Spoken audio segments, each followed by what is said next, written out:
What's up, guys? Welcome back to JodabeniTV. Today's another amazing day to get out there. We're going to be better today than we were yesterday. In today's video, we're going to be looking at the big differences between the MLS and the USL Championship.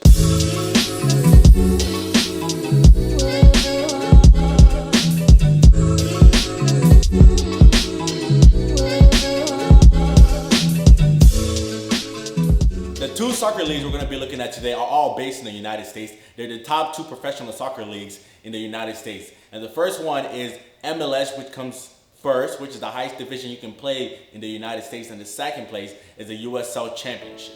MLS stands for Major League Soccer, while USL stands for United Soccer League.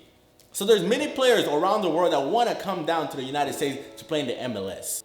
And then there's players that also want to come play in the USL Championship or the other lower leagues, such as the NISA, NPSL, or even USL League 2.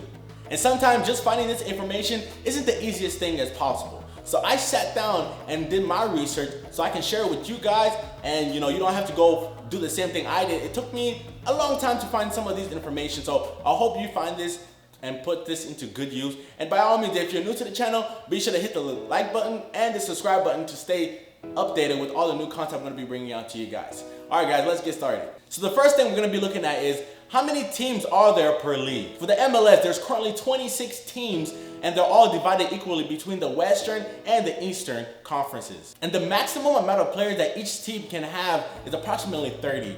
And for game day ready games, they can take about approximately 18 players per match.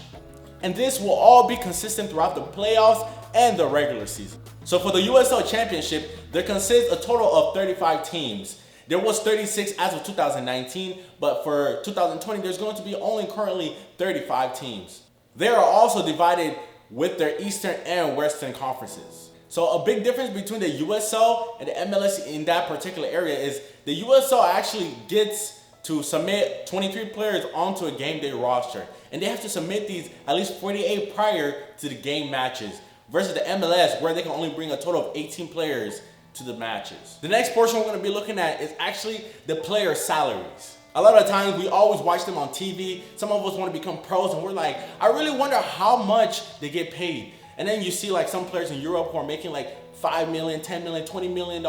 And then you wonder, does American soccer players also make the same amount? Or is it just European soccer players? Well, pretty much in every league around the world, the best players always get the best compensation. So no matter if you're in Europe or even the States, the best players will get the money they deserve. Now for everybody else, that's what we're going to be looking at today. So for this, I had to go to the New York Times to actually find out how much MLS players made on average. So according to the New York Times, the average player in the MLS earned over $400,000 of guaranteed compensation in 2018. But the actual median range for this was actually $179,000. So that means there was actually a few players that actually made it over that margin of the $179,000. But not only that, a full third of the league makes under $100,000 per year. So it's not as bad as some leagues, because a lot of these players may be getting $60,000, $70,000, $80,000, $90,000, or even $100,000, which is a good amount to be able to live in the USA. I don't know if a lot of these players have families or they need the extra money to take care of them, but if you're like me and you're single, you have no kids, getting $60,000 a lot while having the chance to play your favorite sport and get paid for it, I think that's actually a fantastic deal. And now for the USL League, their pay is actually magnificently different. This is why. So according to the Washington Post, the USL players only get paid on the spring to fall seasons only, and there's actually no minimum payments for them. So if a team doesn't want to pay you $1,000 and they offer you $900, the only option you have is to say yes or no and go find another team.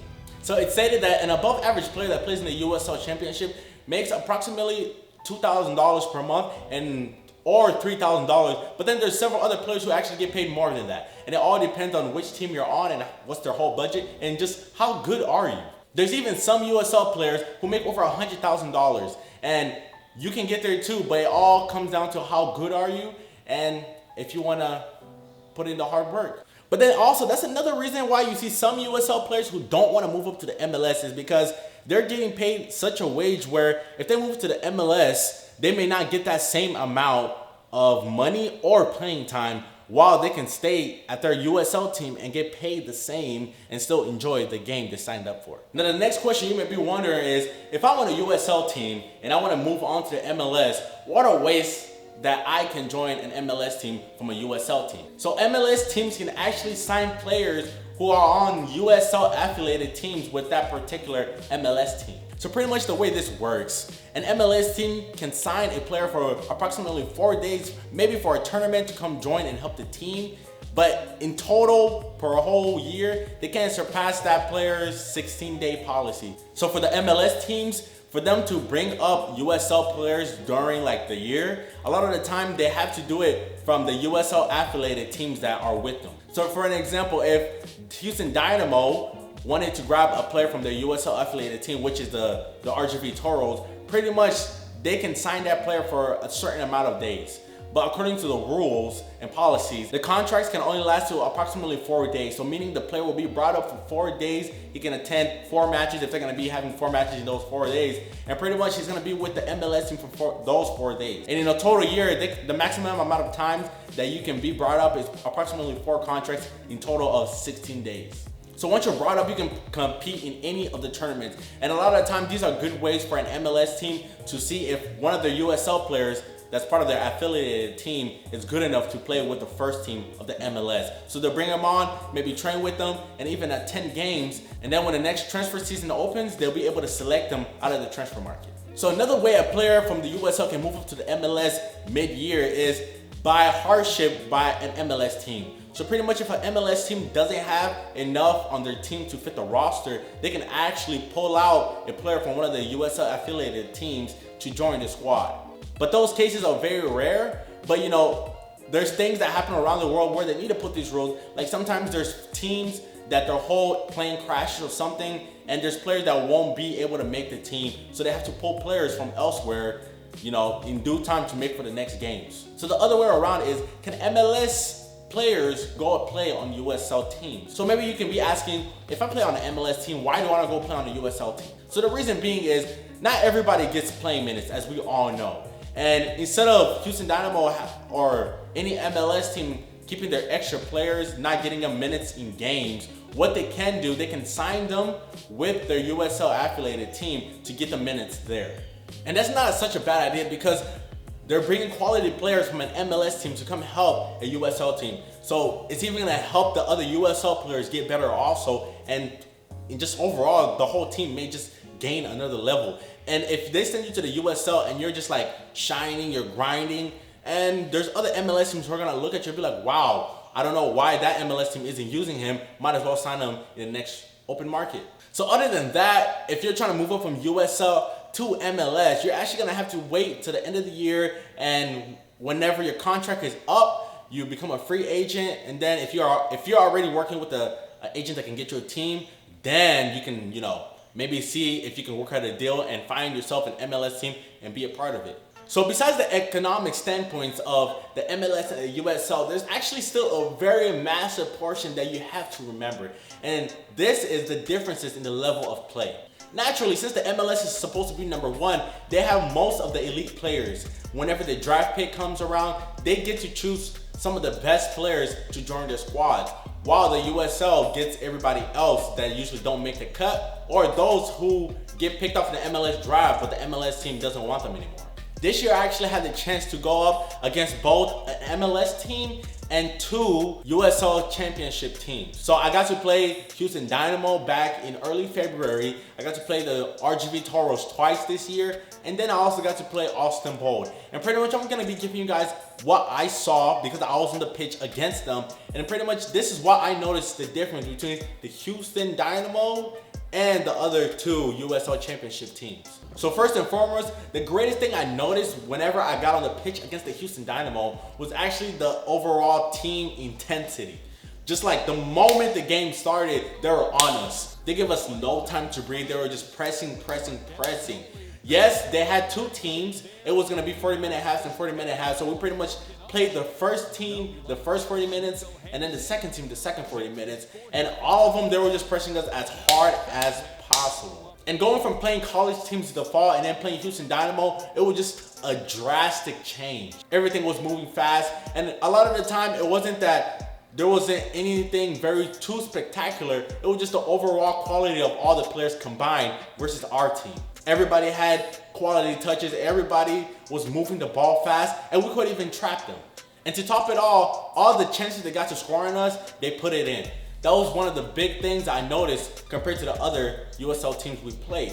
Whenever we played the RGV Toros or the Austin Bold, they had some chances where they could have easily put it in, but they didn't. And those are the tiny little things that may just separate us from high school, college, USL, and MLS. Just the tiny, mistakes we make that can change games. But if you're not making them, you're gonna get places where you can win games, and the MLS is gonna want you. The game against Houston Dynamo was actually much faster because they were passing and moving the ball a lot faster, and their movements and just decision makings were so good that by the time we're trying to trap them, they already switched the ball to the other side, and they're already using their combinations to attack on the other end. But with the USL teams, we had more time to cover and shape up so we can trap them and cover and try to win the ball. The first time we played the Houston Dynamo, I believe they beat us like 4-0. And after that, we played the RGV Toros the first time, and they beat us also 4-2. So we put 2 goals on the RGV Toros.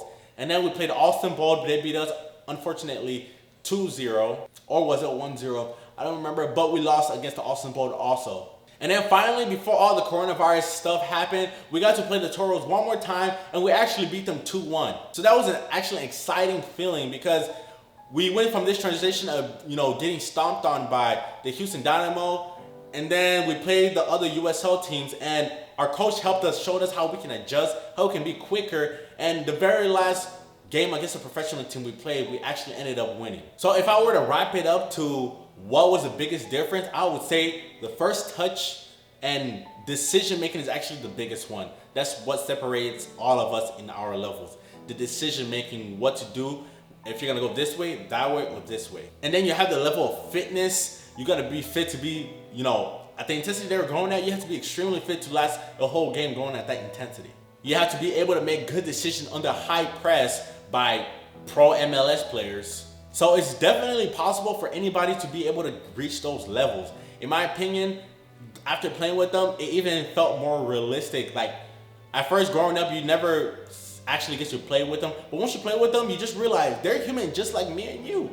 So if you work as hard as they did, there's almost a high chance that you can also be on one of those teams. But it all comes to your own desire and how hard you're gonna work and how well you can use your head. Then the MLS do receive one of the best coaches, the best trainers, and they just have a bunch of advantages that helps them just become elite and more elite. So you have to do your best to put yourself in the best positions as possible to gain a lot of knowledge and grow yourself, because they're in those leagues, they keep growing, and if you're not trying to catch up, you're gonna get left behind. So it's your choice. So from college, how many players actually go to the MLS and the USL Championship? And we find this out by looking at the MLS Draft of 2019. So in total, there was actually 76 players who were selected to go straight to the MLS. But just because you get selected, it doesn't mean you already have your contract.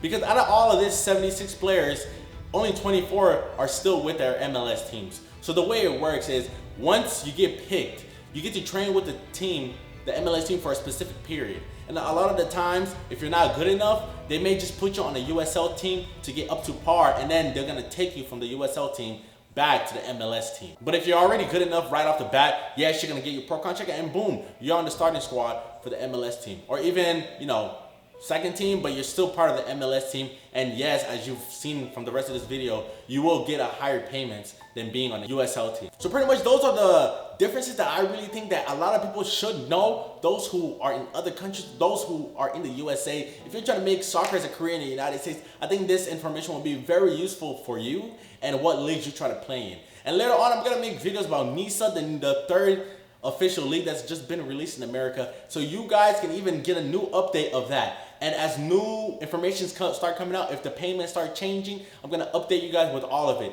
So be sure to hit the subscribe button, and by all means, if you enjoyed it, like it, share it with all your friends and families, and I'll see you in the next video. Thank you guys for watching this video, and JodabeniTV is out. I can't feel my face, but nothing really cannot stop me till I fall.